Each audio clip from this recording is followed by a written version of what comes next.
Good evening. I'm Jeff Whipple, National Director of Umpires for Softball Canada. Donna is enjoying some well-earned time off this week and is not able to join us this evening, but she'll be back next week. Welcome to episode 9 of Blue Connections 2020. If you've joined us before, we're excited you're able to join us once again. If you're new to the series, Blue Connections 2020 is designed to bring umpires together virtually to learn from some of our country's leading officials. These webinars will focus on basic techniques and expectations for officials and will reference best practices on mechanics, game management, and fitness from both the WBSC and Softball Canada. Just a reminder that all sessions will be recorded and available on our YouTube channel and the Softball Canada Umpire Facebook page. If you have questions for our presenters, you can leave them in the chat section and we'll pass the questions along to our presenters at the end. Regardless of the game you're working, there are some basic rules designed to make the game fair and to protect participants. The most important of these are equipment standards. This evening, 2 of Canada's top international umpires will share their tips for ensuring bats meet the standards when they show up at a game, regardless of the level. Daryl Helmer started umpiring after a long playing career came to an end in 1997. He obtained his level 5 in 2010 and went on to get his WBSC certification in 2011. Daryl has attended numerous Canadian championships, 2 WBSC World Championships, a Pan American qualifier, and has also supervised at 3 Canadian championships. In 2019, Daryl represented Softball Canada in Ostrava, Czechoslovakia, or the Czech Republic, as well as Grand Prix at the Senior Men's Fast Pitch Championships, and then went on later in the year for the WBSC U17 Men's Qualifier in Guatemala. So last year was a busy year for Daryl. When not on the diamond, he's on DUIC on the provincial umpiring body, and he's also the Calgary Zone president. Stuart Bowden began his slow pitch umpiring career in Windsor, Ontario in 1997 before moving to Ottawa in 2005 for a job promotion with the federal government. He received his level 5 certification in 2012 and his WBSC certification in 2014 in Portland, Oregon. He's worked 5 Canadian championships, 2 World Police and Fire Games, 2013 in Northern Ireland and 2015 in Fairfax, Virginia, a European Championships, 2014 in the Czech Republic, and the 2018 Border Battle. He was selected to represent Canada at the 2020 USA Softball Men's A Championships in Oklahoma City before coronavirus canceled the opportunity. He's been a slow pitch provincial umpire-in-chief, a zone umpire-in-chief, as well as a presenter at Blue Convention in 2016 and 2019. I'm tired just introducing you fellas. You guys have been busy the last few years. Thanks, Jeff. It's been a busy year for you guys both last year and the last few years. So thank you for all you're doing. Thanks for taking the time to come and visit with us tonight.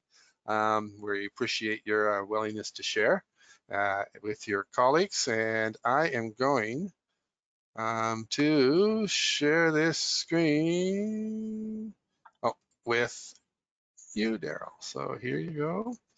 So Daryl and Stuart are going to talk about bat standards and how that plays out both at the high levels and at your local community diamonds. Thanks, guys. It's all yours. Thanks, Jeff.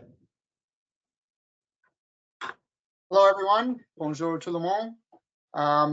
When I got asked to do this presentation on bats, I was very excited, I'll be honest. I'm a little bit of a bat nerd at heart, and I guess that's some of the opportunities we've had here in the area.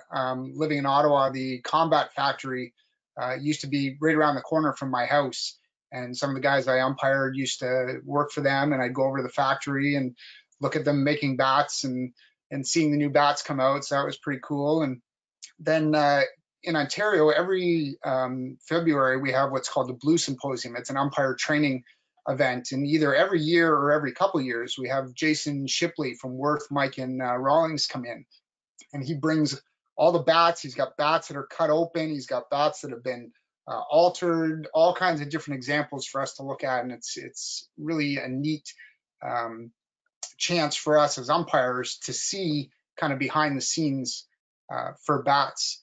And then, personally, getting to work the Border Battle in 2018, and you're getting to meet guys that have their name on bats like a Denny Crine or Kyle Pearson. And my new bat that I'm swinging right now, the Steel Lewis, we umpire him in Super Series every weekend.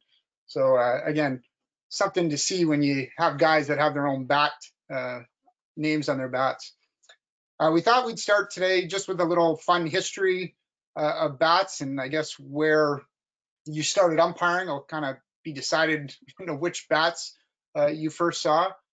So obviously wood bats were the first bats that were started in softball, and then we came along with aluminum bats, and you could recognize those by the famous ping sound of the bat hitting the ball. And even nowadays, you'll hear that sound and you'll look around going, who's using an aluminum bat? Because they're not found too often anymore. There was unique bats. There was the water bat. So it was a bat filled with water, and when you swung it, the water would shift with your swing and supposed to give you more power. Those were kind of neat back in the day. There's three-sided bats. I've never seen one. They're still mentioned in the rule book, so I guess they must be out there somewhere. And then the manufacturers moved on to a lighter weight and more powerful brand of metal in titanium. DeMarini created the double wall, and that was kind of the first of its kind. It had a inner wall, so the ball would hit the outer wall, and it would trampoline against the inner wall and kind of fire the ball back out, so therefore giving you more distance and more power on your swing. And then Easton made a tri-shell, so it had 3 walls in it. And then Miken was one of the first ones that moved to the composite bats. It had its freak line, and now basically everyone uses composite. And there's so many different options out there. There's end loaded or balanced. There's longer or shorter barrels. There's 2 pieces versus 1 piece, and the pricing ranges. You can get bats for under $100, and some of them go up over $400. So you see guys walking around the park, and they've got 4 bats sticking out of their bat bag, and you're like, that's like $1,600 worth of bats that they're carrying around. You're like, a lot of money involved in this bat industry. So there's a little quick history, a little fun history for you. Thanks, Stuart. So again, with the changes within the bat industry, we had to look at ways of managing it and to ensure the safety of the players. Because if we kind of didn't do anything, these bats could have had you don't know where they would have went. So basically, Softball Canada doesn't have their own standard in place, and they basically follow an ASA and WBSC standard. Just to let you know, ASA introduced a standard in year 2000, came out with a stamp and a procedure to test these bats. So the manufacturers pay money to get these approved, and it's under a controlled situation. There were some flaws in the initial standard. That was straight from ASA.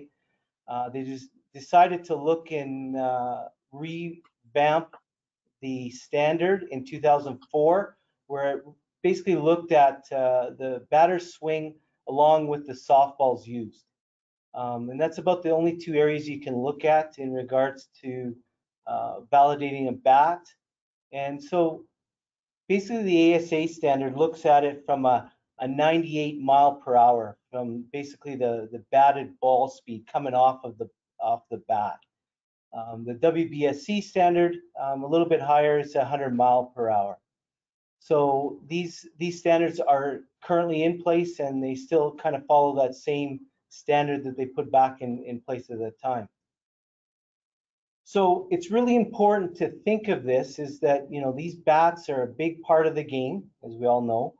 And of course, it could potentially create a safety issue. So we need to make sure that we're talking in pregame in regards to what are we going to be looking at?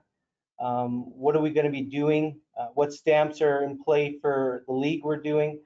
And then we go out to the diamond and we're making sure that we're checking bats, and you're building credibility and trust right out of the gate before you've called the first pitch. And I'm going to steal a line from Frank's seminar from last week, which I thought was great, is that basically if you're doing this pre-game, you're talking with your partner, and then you're going to the diamond and checking bats right out of the gate, you're basically preventing major infractions if you're checking the bats. So you're getting away from those non-approved bats and not getting into those ejections scenarios. So I'd like to share just a quick story, if I may, is that, and all these Alberta umpires will relate to this one because I'm sure they've talked about this many times. I was supervising a few years back a provincial event, and the Diamonds where it was hosted, the league that ran it, they basically had a rule where it was a fastball league, but they allowed USSS bats. I had a coaches conference just before the first game, and I wanted to make sure that I talked to all the teams, all the coaches, and say, listen, the USSS only stamp will not work in this provincial.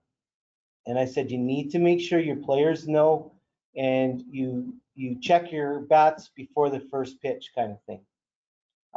So I finished that, and it was like 10 minutes before the first game, and I had a chance just to run out to the diamond and see the home plate umpire. And I told him, I said, listen, I said, you need to check the bats. And I said, and I questioned him, I said, do you know what you're looking for? Oh yeah, I got it. So I said, okay, good. I walked back, and I was doing some paperwork at the diamond, and lo and behold, about three batters in, I hear a home run. I'm like, oh, geez, good game so far. But then I had a bunch of people come yelling for me because we already had a protest.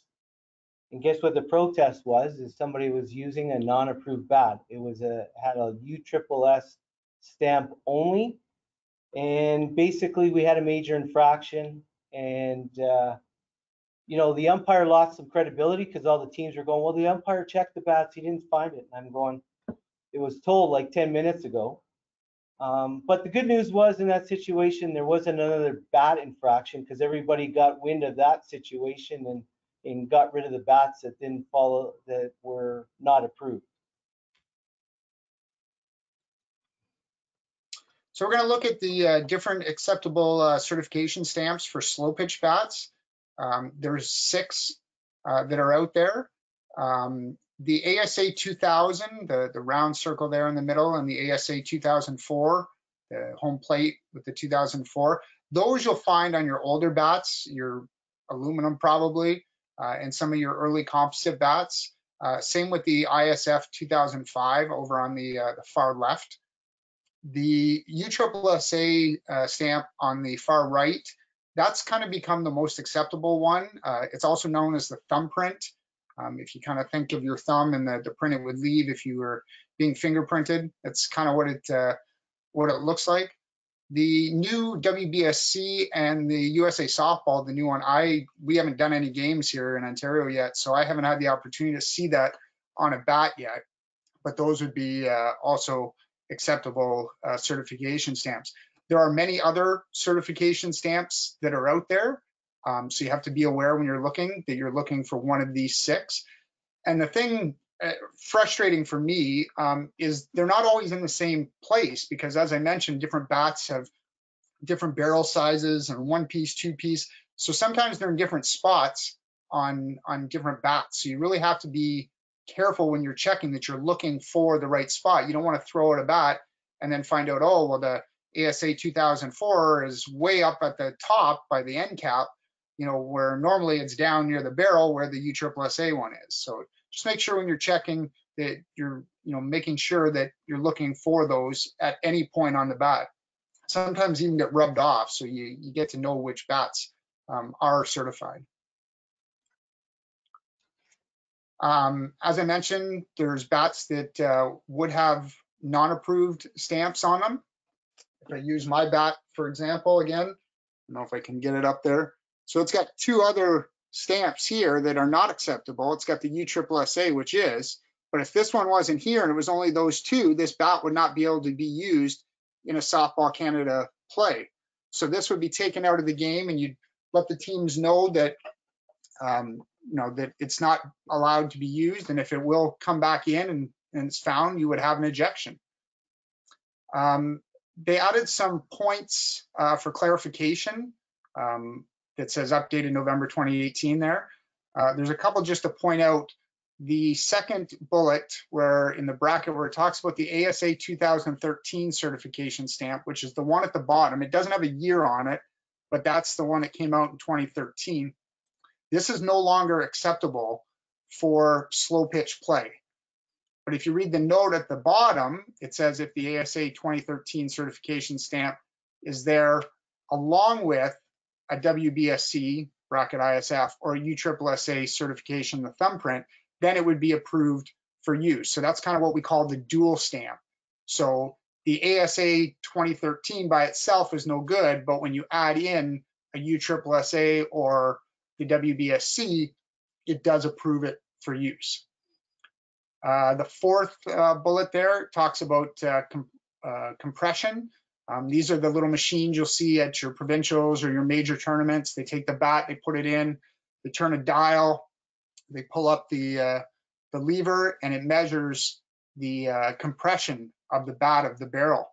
And that's done to determine when a bat has exceeded its intended life, or it reveals when a bat has been tampered with, i.e. it's been rolled, it's been shaved, it's something's been done to it to make it hotter or more lively. And with always, a bat must pass a visual inspection. As per the Softball Canada rulebook, we're going to get into that a little bit at the end, the ways you can do a visual inspection in your bat checks. And you'll start seeing a lot of these on bats now. I have one on mine as well. It's a grip that's placed at the right at the knob of the bat. Now, as per the Softball Canada rulebook and the casebook, if you have a flare or a cone grip attached to the bat, it's considered an alter bat.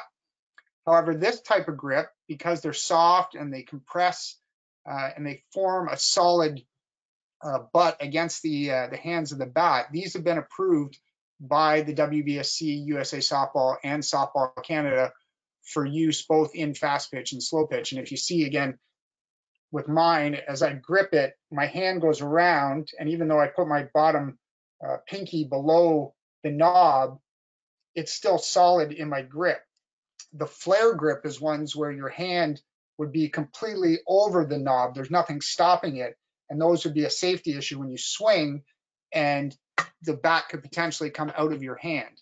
Whereas with this, it's actually encouraging your grip and making it more secure.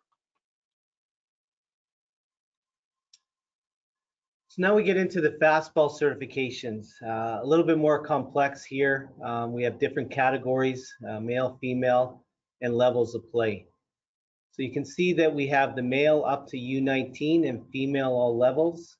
Basically, you have your WBSC certification stamps, your ASA 2000 and your ASA 2004, along with the USA Softball Certified, the new stamp that's come out. And then you got your fast pitch adult male, U23 and above. Again, the same WBSC certified stamps, the same 2000, 2004, USA, and they've added the ASA 2013 and the USA Softball replacement stamp. So,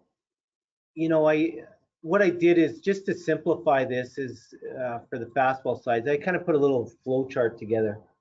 Some of you may laugh, but I mean, for some of us, it helps us kind of visualize what we have to look for. So what I kind of put it in a hierarchy. I looked at if a bat has a WBSC certification or ISF 2005 stamp. If it's yes, you can then move on to your visual inspection. If it doesn't, and realize the WBSC approved bat list is like 64 pages. So we're looking at just for the stamp. We're not looking at going through a list or anything else. If it doesn't have the stamp, now we're coming down to the next hierarchy, and then we're looking for basically the ASA or the USA stamps. Now, this is where it's important before you get on the diamond is to confirm what you're looking for, because each one of them is different, right? So anything from a male up to U19 in all levels for female, they exclude 2 of the stamps that are on the U23 and above. So basically, if you cannot find this stamp, then it's basically a non-approved bat. So you've kind of eliminated that bat. Now, if it has any one of these stamps, depending on the category you're doing, you then have to go to a non-approved list, which complicates it a little bit more. And what I've done is just for a visual, and hopefully I can get this to work, or I can't. Sorry, I'll have to get out of this.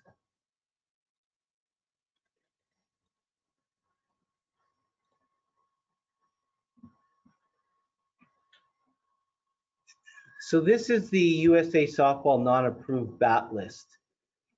Basically, it's a bat list that has 47 bats total. So if you come to this, to really simplify it from a fastball perspective, there is only 16 bats on here, which includes 1 slow pitch, that are not on the WBSC list. So basically, you would be looking at for 16 bats. Now, in 2021, there's some of the bats, they expire, their approval expires in March, and it adds 16, but for the 2020 year, there's only 16. So what I had done is I'd gone through and actually updated this list and showed this is approved by WBSC or not on WBSC, so that I could kind of verify which ones I'd be looking for when I'm on the diamond. So it's really important that we double check the stamps, kind of figure out which ones are legal or not approved, and then once we've got to that, we found those stamps. If they are approved, then we can move on to the visual inspection. And as Stuart said, we're going to talk about that a little bit later. So we talked about here where there's 47 bats on the non-approved, and 16 really is not on WBSC, so we'd be looking for 16. So once we've gone through the stamps, really the most difficult part on your bat is now you're looking at your visual inspection. So again, what are you looking for? And I've kind of categorized them into 2 categories. If there's bats that basically don't have the right material, they don't meet the rule book, or they have a crack, a dent, or a rattle, these are bats that are removed from the game. They should never ever be brought back into the game because they don't meet the requirements. If they have items that you can correct, like pine tar spray that's above the grip, or the tape on the grip is greater than 10 inches or less than 15, has more than 2 layers, or is not a continuous spiral, then they can go and correct these issues and then get them re-inspected to bring them back into the game. And the tools that we can use to do these inspections are, the first thing, our eyes, right? We're looking at the bats that are laid up against the fence. You know, you're looking for the certification stamp, you're looking for any cracks that you can see visually. And then after you've done that, simply pick up the bat, you do a little rub down, you know, see if you can feel anything, shake it, see if you hear anything. You have a bat ring, still carry one with me. Remember, this can only works on aluminum bats because those would dent. Composite bats don't dent, so that's not going to work too well on the composite bats. And again, if you're working a major tournament where there's a bat testing machine available, you can use those for checking bats. Couple of things to remember, especially if you're a UIC or the first time you're using it, there's different compression testers for the different organizations. So USA Softball has their own, ASA has their own, or sorry, not ASA, USSSA has their own, and WBSC has their own. So you don't want to be testing a USSSA bat on a USA Softball tester because you're not going to get the proper results. And then there's different standards for linear bats. So you have to make sure you're aware of those and you have the list. When I was in the Czech Republic for the European Championship, we had a team brought up this bat right out of the wrapper, and we tested it and it failed. And we're like, how is that possible? We did it a couple other times, it still failed. Then it clicked that it was a linear bat, and we had to change the setting on the compression tester, and then it passed easily. But a little bit of a scary point there, because we're like, how is this not passing? It's brand new. So we've talked about things that, you know, at the high levels, major tournaments, Canadian championships. What would you do if you're just a local umpire, you're going to a regular game on a Wednesday night, and you want to, you know, make sure all these bats are safe for the participants? The first thing you should do is know the bat standard for the league you're working. Some leagues just use the Softball Canada information that we've just gone through. Some are more stringent. One of the leagues I work locally, they say only USSSA thumbprint. So if it has the ASA 2000, 2004, doesn't matter. They're only accepting the USSSA thumbprint. So any other bats that we find, we remove them for the game.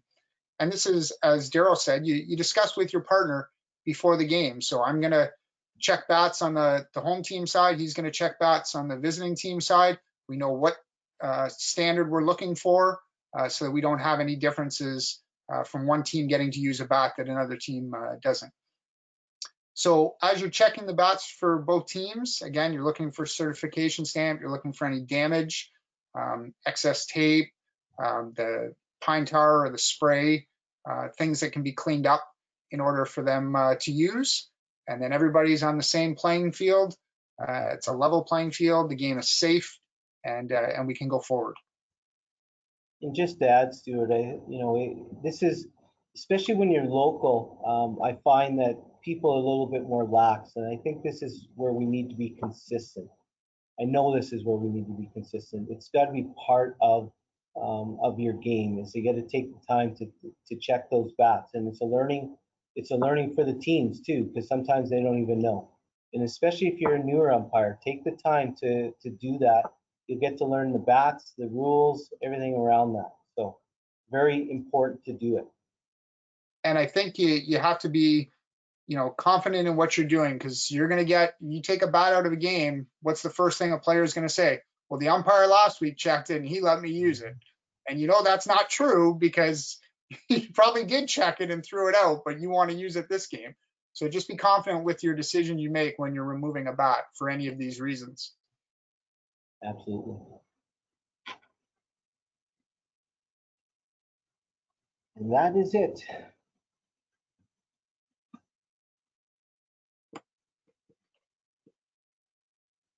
And well, there we go.